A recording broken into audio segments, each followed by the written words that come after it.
That's Bishop Thomas Hooker, stylishly wearing a bishop's choir cassock.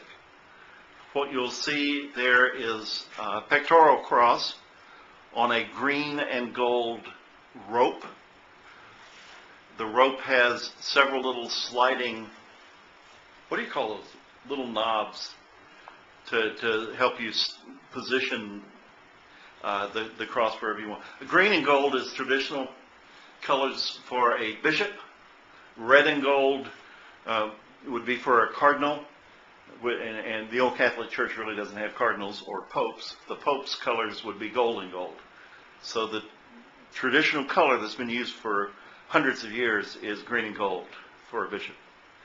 That's a fuchsia or magenta or red-purple cassock lined with red piping and a fuchsia cincture or girdle. And that's considered a choir cassock worn by a bishop whenever he's up around an altar but not saying Mass. One common garment that goes on top of a choir cassock is a rochet, R-O-C-H-E-T. It's roughly but not quite the same as a surplice. A bishop would actually, you're putting it on backwards there. A bishop would actually wear the surplice in most cases where a priest or a deacon or a server would wear a surplice. The rochet is really for choir use. You can actually walk around town wearing your rochet if you want.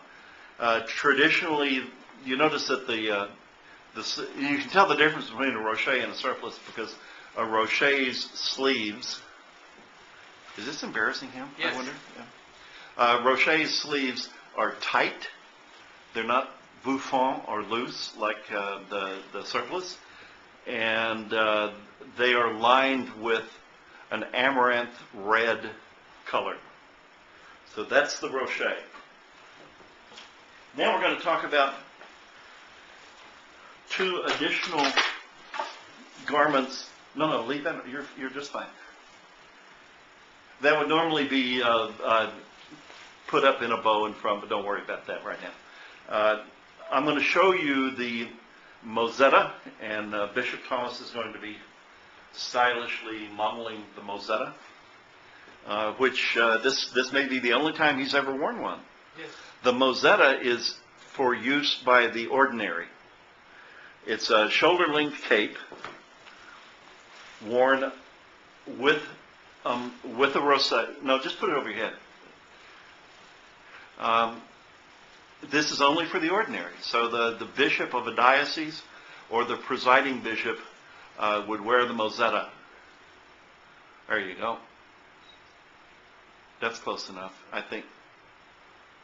Let's give them a chance to see what it looks like when it's sort of Yeah. together at the top. Now, if we took the time, we would have all the buttons buttoned, and the pectoral cross would come out to the front. But we're not going to worry about that right now. So that's a mozetta. That's still in use in the Roman Rite. The next article is not in use by the Roman Rite, but it certainly is by traditional Catholics, like members of the old Catholic Church.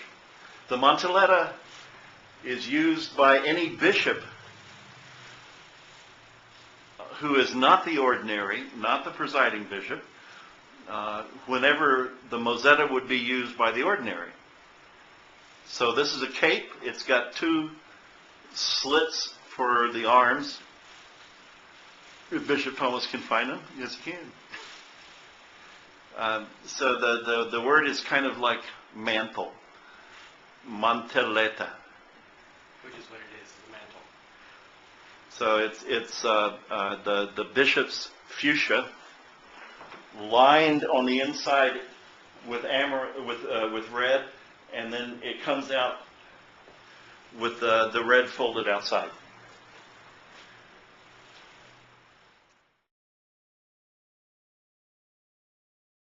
All right.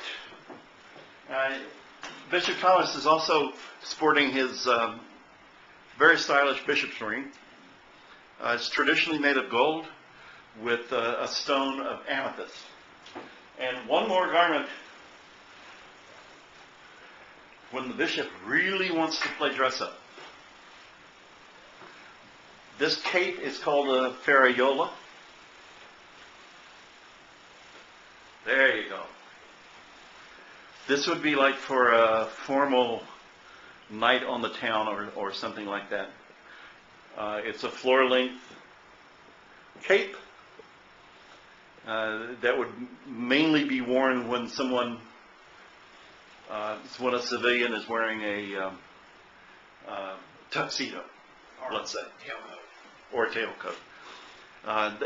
This can actually be worn by prelates other than bishop, like a monsignor who would wear a black one with the red trimming, and probably by a priest also who would wear a solid black one.